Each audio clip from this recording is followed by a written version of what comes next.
Indian informative studio में आपका बहुत बहुत स्वागत है। मैं हूं आपके साथ यासिर मसरूर।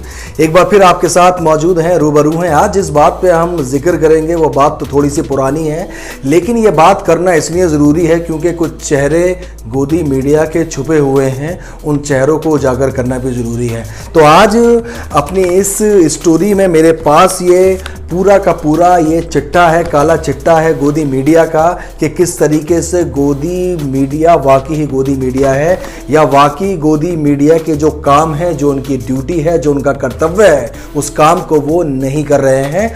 क्योंकि गोदी मीडिया को फिफ्थ पिलर माना जाता है। अगर गोदी मीडिया ये काम नहीं करेगा अपना या अपनी ड्यूटी नहीं करेगा तो फिर देश को बहुत बड़ा नुकसान होने वाला है और देश को नुकसान हो भी रहा है। हम बात कर रहे हैं दिल्ली दंगों की। दिल्ली दंगे भड़के थे 24 और 25 फरवरी को दिल्ली के भजनपुरा जैसे इलाकों में, जहां पर 53 लोगों की जान भी गई थी। शायद आपको ये नहीं मालूम होगा कि गिरफ्तारियां तो बहुत हुई थी, लेकिन उन गिरफ्तारियों में 16 संघ के लोग, जी हाँ 16 आरएसएस के लोग भी गिरफ्तार हुए थे। लेकिन आज तक हमारी गोदी मीडिया ने ये नहीं दिखाया। हमें शुक्र अदा करना चाहिए द क्विंट जैसे प्लेटफॉर्म्स का, जो अभी भी सच को खोद के निकाल लेते हैं और गोदी मीडिया के चेहरे पर तमाचा मारते हैं। लेकिन शायद ये तमाचे गोदी मीडिया को असर नहीं कर रहे हैं। एक वक्त के बाद जब इंसान डूब जाता है ऐसी चीज़ों में, फैब्रिकेटेड चीज़ों में, तो फिर उसको इन चीज़ों का फ़र्क नहीं पड़ता है। काफ़ी वीडियोस जो हैं वो फ्रीलांसर जर्नलिस्ट भी बनाते हैं।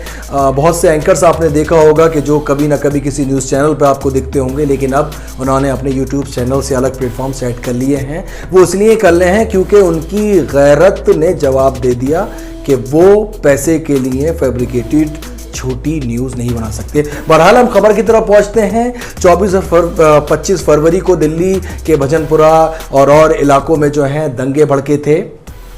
साहिल परवेज ने 19 मार्च को एक कंप्लेन रजिस्टर्ड कराई थी, जिसमें उसने उन लोगों के नाम लिखवाए थे और पूरा इंसिडेंट्स बताया था जिसने उसके पिता की हत्या की थी। साहिल ने हर चीज़ बताई, हर चीज़ लिखवाई। हालांकि साहिल ने यह भी कहा कि मैं अपने रिस्क पर इसको लिखवा रहा हूं क्योंकि लोगों ने उसको डिसएनकरेज किया था कि ये लिखवाने से कोई फ़ायदा नहीं होगा और बल्कि तुम्हारी जान को खतरा होगा। लेकिन फिर भी साहिल ने हिम्मत करी, साहिल परवेज ने, और FIR लिखवाई।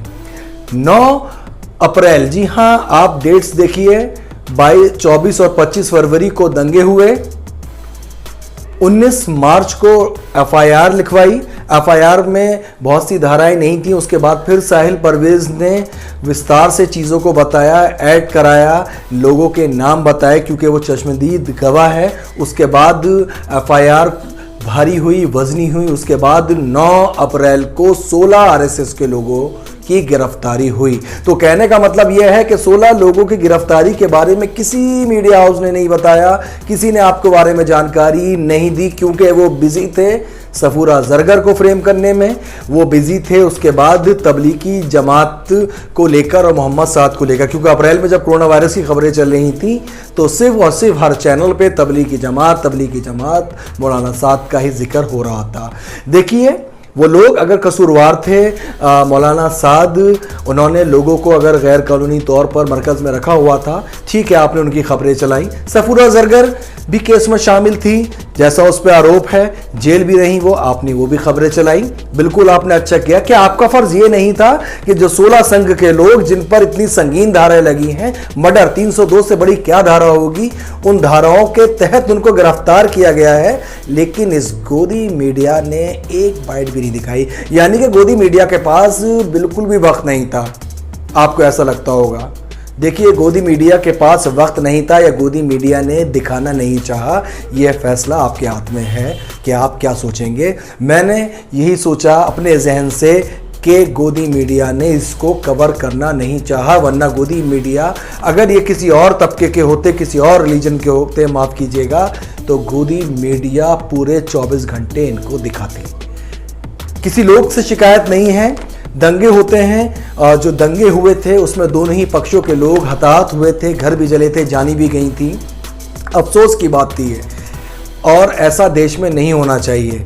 लेकिन मैं बात कर रहा हूं मीडिया की पारदर्शिता की। मीडिया किस तरीके से कवर करता है। मीडिया, जैसे मैंने बताया कि 5वां स्तंभ है, 5th पिलर है, तो मीडिया पे अभी भी लोगों को भरोसा है। मीडिया को अपनी स्टोरी जो है वो पॉजिटिवली कवर करनी चाहिए। अगर ये गोद में बैठे रहेंगे तो इसके बाद देश ऐसे नहीं चलेगा। ऐसे न्यूज़ चैनल का लोग बहिष्कार करेंगे और बहिष्कार कर भी रहे हैं। कि मेरे पास डिटेल्स हैं, इस डिटेल्स में इस चीज़ को कंफर्म किया है कि जो 16 लोग गिरफ्तार हुए थे, 20 लोगों से इन्वेस्टिगेशन हुई थी, एसआईटी ने 20 लोगों को बुलाया था, लेकिन जिसमें से 16 लोगों की गिरफ्तारी हुई है। उन 16 लोगों का कहीं ना कहीं संघ के साथ ताल्लुक है। वो संघ के एक्टिव मेंबर हैं और शाखा में वो आते जाते रहते हैं। सारे के सारे 16 लोग संघ से जुड़े हैं। ये क्विंट ने हमें बात बताई। और मैं आपको बता दूं कि इन पर जो धाराएं लगाई गई हैं, 302 की धारा इन पे लगाई गई है। इन पे सेक्शन 147 लगाया गया है। इन पर सेक्शन 148 लगाया गया है।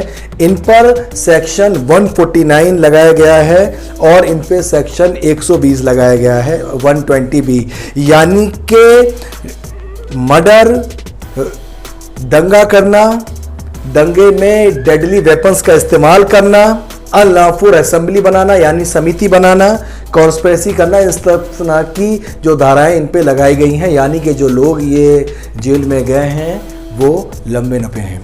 उसके बाद मैं आपको बता दूं कि साहिल परवेज ने और क्या क्या इसमें बताया। ये पूरी मेरे पास ये रिपोर्ट है।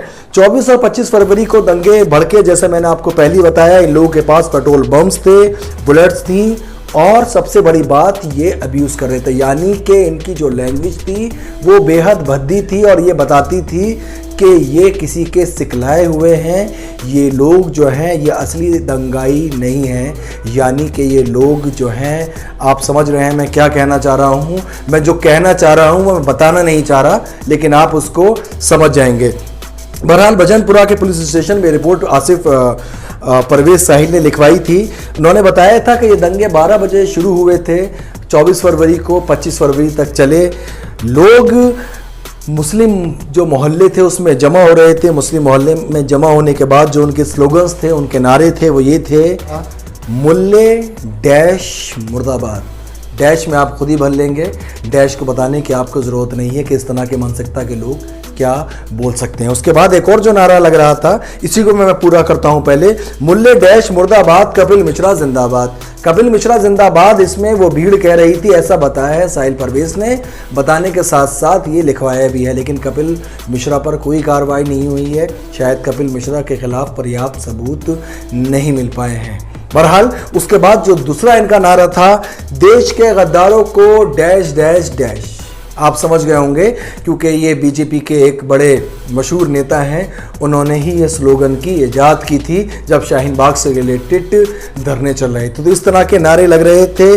परवेज ने अपनी खिड़की से नीचे देखा कि भीड़ उनके घर के पास जमा है। अगले दिन परवेज को लगा कि मामला शांत हो गया है। वो अपने पिता के साथ बाहर निकला, लेकिन वो जैसे ही बाहर निकला पिता के साथ, परवेज ने ये बताया कि लोग जिनके हाथ में लाठी थी, जिनके हाथ में पेट्रोल बम थे, पिस्तौल्स थी, उन्होंने उसके पिता की तरफ हमला किया। इसने इस शख्स का नाम भी बताया है जिस शख्स ने हमला किया। इसमें मैं एक और बात बताऊंगा, बड़े मज़े की बात उसमें यह है कि जिस शख्स का इसने नाम लिया था, जिसने गोली चलाई है, उसकी गिरफ्तारी नहीं हुई है।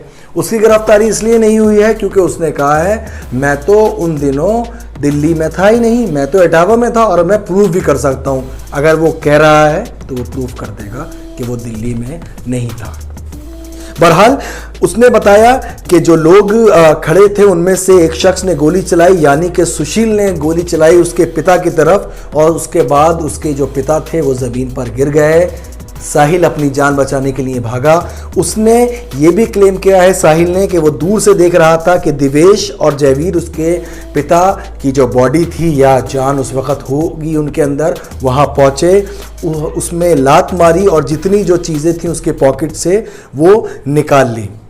अब इस स्टोरी का दूसरा पक्ष हम जान लें। इस स्टोरी में जब द क्विंट्स के रिपोर्टर ने बात की संघ से, आरएसएस से बात की तो उन्होंने कहा कि हमें टारगेटेड किया जा रहा है, यानी कि हमारी आइडियोलॉजी की वजह से हमें टारगेट किया जा रहा है। जितने जो इल्ज़ाम थे वो गलत हैं। पुलिस ने जो है सिर्फ हमारे लोगों को गिरफ्तार इसलिए किया है क्योंकि हमारी आइडियोलॉजी के हिसाब से उन्होंने हमको गिरफ्तार किया है और हमें निशाना बनाया जा रहा है। हम इसमें बेकसूर हैं, जितने संघ के लोग गिरफ्तार हुए हैं वो बेकसूर हैं। बहरहाल कौन कसूरवार है कौन कसूरवार नहीं है इसका फैसला के लिए पुलिस है, इसके फैसले के लिए कोर्ट है। लेकिन इतनी बड़ी खबर को ना दिखाने के पीछे क्या मकसद था, इस वीडियो को बनाने का जो मेरा मकसद था वो यही था कि मैं आपको बता दूं। हालांकि गोदी मीडिया से आप खूब वाकिफ़ हैं, लेकिन फिर भी गोदी मीडिया आप देखें कि किस तरफ किस तरीके से अगर गोदी मीडिया भी एक धर्म विशेष या जाति विशेष को टारगेट करने लग जाएगी तो फिर कैसे काम चलेगा। मैं फिर अपनी वीडियो में ये कह रहा हूँ कि अभी भी हम मीडिया को फिफ्थ पिलर मानते हैं, लेकिन मीडिया अगर अपना रोल अदा नहीं करेगी तो फिर कैसे काम चलेगा। 16 संघ के लोगों की गिरफ्तारी हो गई और मीडिया जो है वो सिर्फ मौलाना साद को ढूंढती रही।